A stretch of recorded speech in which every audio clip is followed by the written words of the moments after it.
देखिए बच्चों, इस प्रश्नावली का दूसरा प्रश्न है कि ये जो हमारे पास में ये दे रखा है, हमारे पास में 3 प्रश्न है, दूसरे के 3 प्रश्न है। इसमें हमको ये पता करना है कि क्या यह एक ही बिंदु पर प्रतिच्छेद करती है या समांतर है या समपाती है। तीनों में से कौन कौन सा क्या है वो हमको क्या निकालना है, सिद्ध करना है। तो देखिए बच्चों, सबसे पहली equation 5x minus 4y plus का 8 बराबर 0 और 7x प्लस 6y माइनस का 9 बराबर 0। यहाँ से हम तुलना करते हैं a1 b1 c1, ये मान हो जाएगा यहाँ पे। तो देखिए a1 का मान है 5, b1 का मान है -4 और c1 का मान है 8। नीचे वाले समीकरण से देखेंगे a2 का मान है 7, b2 का मान है 6 और c2 का मान है -9। यहाँ से हमने देखा कि सर अगर हम इनको अनुपात में लिखते हैं किसमें, a1 बट्टा a2 के रूप में, तो देखिए 5/7 आएगा। फिर यहाँ से आगे देखा हमने b1 बट्टा b2 -4/6, इनको काटा 2 से, 2 दूनी 4, 2 तिया 6, क्या आ गया -2/3। आगे देखा हमने c1 बट्टा c2, c1 बट्टा c2 8 बट्टा -9। अब देखिए आप तीनों अनुपातों को देख रहे होंगे, a1 बटा a2 5/7 है, b1 बटा b2 -2/3 है और c1 बटा c2 8/-9। तीनों ही अनुपात क्या है बच्चों हमारे पास में अलग अलग है। तीनों ही अनुपात क्या है हमारे पास में अलग अलग है।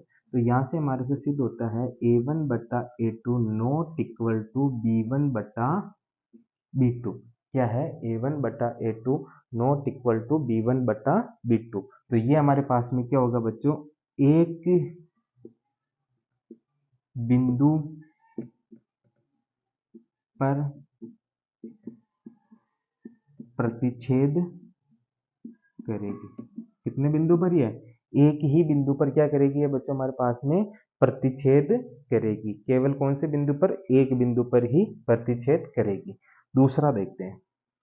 दूसरा हमारे पास में a1 है 9, b1 है 3, c1 है 12, a2 है 18, b2 है 6 और c2 है 24।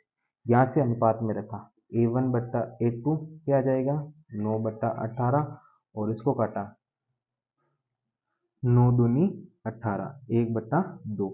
आगे देखा b1 बट्टा b2 3/6, 3 से काटा 3 दूनी 6, 1/2। c1 बट्टा c2 देखा यहाँ पे 12/24, तो 12 दूना 24, 1/2। यहाँ से देखेंगे तो हमारे पास में तीनों ही अनुपात क्या आ रहे हैं बच्चों, बराबर आ रहे हैं। तीनों ही अनुपात क्या आ रहे हैं हमारे पास में, बराबर आ रहे हैं। जब तीनों ही अनुपात हमारे पास में बराबर आते हैं, कैसे, a1 बटा a2, b1 बटा b2 और c1 बटा c2, तो ये रेखाएं क्या होती है, समपाती रेखाएं। कौन सी होती है बच्चों, ये समपाती रेखाएं। ठीक है बच्चों, आगे देखते हैं तीसरा प्रश्न है। देखिए तीसरा है a1 का मान है 6, b1 का मान है -3 और c1 का मान है 10। a2 का मान है 2, b2 का मान है -1 और c2 का मान है 9। यहाँ से देखा a1 बटा a2 देखा 6/2, तो 2 तिया 6, 3 है। आगे देखा b1 बटा b2 -3 बटा -1, माइनस से माइनस कैंसिल, तो क्या आ गया 3। c1 बटा c2 10/9। यहाँ से देखेंगे बच्चों तो a1 बटा a2 और b1 बटा b2 का माप तो बराबर है, लेकिन c1 बटा c2 का माप बराबर नहीं है। तो यहाँ से हमारे पास में क्या सिद्ध हो गया कि सर a1 बटा a2 तो बराबर है b1 बटा b2 के, लेकिन नॉट इक्वल टू c1 बटा c2। तो ये रेखाएं हमारी क्या कहती है, समांतर रेखाएं हैं। कौन सी है बच्चों, ये समांतर रेखाएं। ठीक है बच्चों, तो तीनों रेखाएं के बारे में पता चला होगा। जब कोई भी बराबर नहीं आता है तब तो एक ही बिंदु पर प्रतिच्छेद करेगी, जब तीनों ही बराबर आ जाए तो समपाती रेखाएं होगी, और जब लास्ट वाला c1 बटा c2 जब नॉट इक्वल टू आ जाए तो वह कौन सी रेखाएं होगी, समांतर रेखाएं होगी। तो ये हमारे पास में था दूसरा प्रश्न। बच्चों तीसरा प्रश्न है, निम्न रेखिक समीकरण के युग्म संगत है या असंगत, ये हमको क्या करना है, पता करना है। क्या करना है, संगत है या असंगत। तो देखिए पहली समीकरण है 3x प्लस 2y बराबर 5 और 2x माइनस 3y बराबर 7 है। तो a1 का मान यहाँ पे 3 है, b1 का मान 2 है और c1 का मान क्या हो जाएगा -5, क्योंकि 5 को हम अगर बराबर के इस तरफ पक्षांतरण कर देंगे तो माइनस का आ जाएगा। ठीक है, a2 का मान है 2, b2 का मान है -3 और c2 का मान आ जाएगा -7, क्योंकि 7 भी इधर पक्षांतरण हो जाएगा। यहाँ से हमने देखा a1 बटा a2, b1 बटा b2, c1 बटा c2, तीनों का मान क्या है बच्चों, अलग अलग है, नॉट इक्वल टू है। जब भी हमारे पास में नॉट इक्वल टू तीनों का मान आ जाता है तो वो हमारे पास में कौन से समीकरण युग्म होगा, अवरोधी समीकरण युग्म होगा। कौन सा होगा, अवरोधी समीकरण युग्म होगा। इसके बाद में दूसरा है 2x माइनस 3y बराबर 8, 4x माइनस 6y बराबर 9। यहाँ से भी हमने a1 b1 c1 a2 b2 c2 के मान निकाला। यहाँ से हमने देखा कि सर यहाँ पे a1 बटा a2 b1 बटा b2 नॉट इक्वल टू है c1 बटा c2 के। क्या है, नॉट इक्वल टू है c1 बटा c2 के। तो ऐसा मान क्या कहलाता है हमारे पास में, असंगत युग्म। क्या कहलाता है बच्चों, असंगत युग्म। तीसरा प्रश्न है 3/2x प्लस 5/3y बराबर 7, 9x माइनस 10y बराबर 14। यहाँ से भी हमने a1 a2 बराबर b1 b2 बराबर c1 c2 बराबर लिखा। तो हमने ये देख के पाया है कि यहाँ पे तीनों का मान ही क्या है, नॉट इक्वल टू। क्या है बच्चों, तीनों का मान जब नॉट इक्वल टू आ जाता है तो वहाँ पे कौन से समीकरण का युग्म होता है, अवरोधी समीकरण युग्म होता है। कौन सा होता है, अवरोधी समीकरण युग्म। तो तीसरे में भी कौन सा है, अवरोधी समीकरण युग्म है। चौथा प्रश्न हमने देखा 5x माइनस 3y बराबर 11 माइनस 10x प्लस 6y बराबर माइनस का 22। यहाँ से हमने a1 बटा a2 b1 बटा b2 c1 बटा c2 के मान निकाला। तो यहाँ से हमने पाया कि तीनों के मान क्या है, बराबर है। तीनों के मान क्या है, इक्वल है। जब तीनों के मान इक्वल आ जाता है तो वो कौन सा युग्म होता है बच्चों, हमारे पास में संगत युग्म होता है। कौन सा होता है, संगत युग्म। पांचवा प्रश्न है 4/3x प्लस 2y बराबर 8, 2x प्लस 3y बराबर 12। यहाँ से हमने देखा कि a1 बटा a2 का मान लिखा, b1 बटा b2 का मान लिखा, c1 बटा c2 का मान लिखा। यहाँ से हमने देखा कि सर a1 बटा a2 बराबर है b1 बटा b2 के, लेकिन नॉट इक्वल टू है c1 बटा c2 के। c1 बटा c2 का मान इन दोनों के बराबर नहीं है। जब दोनों के बराबर नहीं आता तो वहां पे कौन सा युग्म होता है बच्चों, असंगत युग्म। कौन सा होता है, असंगत युग्म। तो आपने तीसरा प्रश्न देखा कि कौन कौन संगत है, कौन कौन असंगत है। देखिए, जो संगत होगा उसमें तीनों का मान क्या आएगा, बराबर आएगा। क्या आएगा, तीनों का मान बराबर आएगा, इक्वल आएगा। और जो असंगत होगा, असंगत में क्या है कि c1 बटा c2 का मान नॉट इक्वल टू आएगा दोनों के। क्या आएगा, c1 बटा c2 का मान नॉट इक्वल टू। और जब तीनों ही मान नॉट इक्वल टू हो, क्या हो, तीनों ही मान क्या हो बच्चों, नॉट इक्वल टू में आ जाए। जब तीनों ही मान क्या हो हमारे पास में, बराबर नहीं हो, तो वह कौन सा समीकरण युग्म होगा, अवरोधी समीकरण युग्म होगा हमारे पास में। तो ये हमारे पास में था तीसरा प्रश्न। बच्चों नेक्स्ट प्रश्न हमारे पास में एक एक आयताकार बाग है। क्या है, कौन सा बाग है, आयताकार है। आयत के आकार का कोई बाग है, बगीचा है, जिसकी लंबाई है वो चौड़ाई से 4 मीटर अधिक है। क्या कह रहा है बच्चों की जिसकी जो लंबाई है ना वो चौड़ाई से कितनी अधिक है, 4 मीटर अधिक है। कितनी है, 4 मीटर ज्यादा है। और उसका अर्ध परिमाप दे रखा है 36 मीटर। किसका, आयताकार बाग का अर्ध परिमाप कितना दे रखा है, 36 मीटर।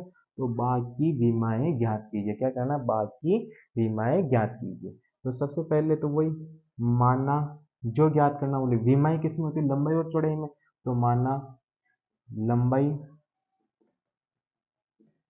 कितनी मान ली बच्चों अपन ने, x मीटर, और चौड़ाई वो कितनी मान ली अपन ने, y मीटर। अब प्रश्नानुसार देखा हमने, क्या देखा, प्रश्नानुसार। प्रश्नानुसार हमने बच्चों देखा कि जो बाग है उसकी लंबाई है ना, जो बाग है जिसकी लंबाई क्या माना था, x, वो क्या है, चौड़ाई से कितनी अधिक है, 4 अधिक है। चौड़ाई क्या थी बच्चों, y, और उससे भी कितनी ज्यादा है, 4 ज्यादा है। ये हो गई समीकरण नंबर 1। आगे देखा का अर्ध परिमाप, किसका, आयताकार बाग, मतलब कि आयत का अर्ध परिमाप कितना दे रखा, 36। तो सबसे पहले बच्चों मुझे बताओ कि आयत का परिमाप, इसका सूत्र क्या होता है, 2 गुणा कोष्टक में लंबाई प्लस चौड़ाई। ये होता है बच्चों 2 गुणा कोष्टक में लंबाई प्लस चौड़ाई। अब मेरे को क्या बोल रहा है कि सर वो प्रश्न में तो दे रखा है मेरे को, तो आयत का अर्ध परिमाप, ये दे रखा है मेरे को तो प्रश्न प्रश्न के अंदर। अब अर्ध परिमाप है मतलब आधा परिमाप है, तो जो पूरा परिमाप है उसके अंदर 2 का भाग लगा दो आप। कितने का भाग लगा दो बच्चों? 2 का भाग लगा दो। ये पूरा परिमाप है 2 गुणा लंबाई प्लस चौड़ाई, और इसमें कितने का भाग लगा दिया? 2 का। 2 से 2 कैंसिल। यहाँ से हमने देखा है कि सर आयत का अर्ध परिमाप तो हमको कितना दे रखा है? 36 दे रखा है। और लंबाई जो सर हमने कितनी मानी थी? x मानी थी। और चौड़ाई हमने क्या मानी थी सर? y मानी थी। तो ये हो गया x प्लस वाई बराबर 36। ये समीकरण हो गई 2। क्या हो गए? समीकरण 2। समीकरण 1 का मान समीकरण 2 में रख देंगे। क्या बोल रहा हूँ? समीकरण 1 का मान समीकरण 2 में रखने पर 2 में रखा। तो 2 कौन सी है सर मेरे पास में? 2 है 36 बराबर x। x का मान किस में रख रहे हैं अपन? समीकरण 2 में। तो x का मान क्या? y plus 4। तो जहां x है वहां क्या आ जाएगा? y प्लस 4 और आगे वाला प्लस का y। ऐसा कैसे? y और y जोड़ा 2y, प्लस का 4 इधर पक्षांतर हुआ तो माइनस का आ जाएगा, और यहाँ पे 2y। 36 में से 4 गया 32, 2y और y का मान आ जाएगा बराबर बच्चों हमारे पास में 16। क्या आ गया? 16। तो y क्या है? चौड़ाई। तो चौड़ाई का मान आ गया 16 मीटर। अब y का मान आप रख दो समीकरण 1 में। किसमें रख दो? समीकरण 1 में। y का मान समीकरण 1 में रखने पर 1 में रखा। तो सर 1 है मेरे पास में x बराबर y का मान कितना निकाला था? 16 और प्लस 4 कितना हो गया बच्चों? 20। x का क्या मान आ गया? 20। तो x क्या मानी थी हमने? लंबाई। तो लंबाई का मान आ गया 20 मीटर। ये दोनों मान प्राप्त हो गए बच्चों हमारे पास में। कि आयत का अर्ध परिमाप दे रखा, तो सर हमको पूरा परिमाप तो पता है, और अर्ध का मतलब 2 का भाग लग जाएगा, और वहां से लंबाई और चौड़ाई हमने मान ही रखी है। इन प्रश्नों के अंदर क्या करना बच्चों? हमको लैंग्वेज समझना पड़ेगा, प्रश्नों की लैंग्वेज, कि किसको x माने किसको y माने। ठीक है ना बच्चों? ये चौड़ाई से 4 मीटर अधिक है, मतलब कि लंबाई है ना वो चौड़ाई से 4 ज्यादा है। अभी लंबाई अभी 2 है, अभी कितनी है? 2 है। तो और उससे भी वो 4 ज्यादा है, तो 2 प्लस 4 हो जाएगा, कितनी हो जाएगी? 6 हो जाएगी हमारे पास में। ठीक है, वैसे ही अर्ध परिमाप दे रखा है, तो हमने ये इक्वेशन निकाल ली। तो ये प्रश्नावली हमारे पास में बच्चों 3.2 खत्म हो चुकी है। तो आशा करता हूँ आपको ये प्रश्नावली समझ में आएगी।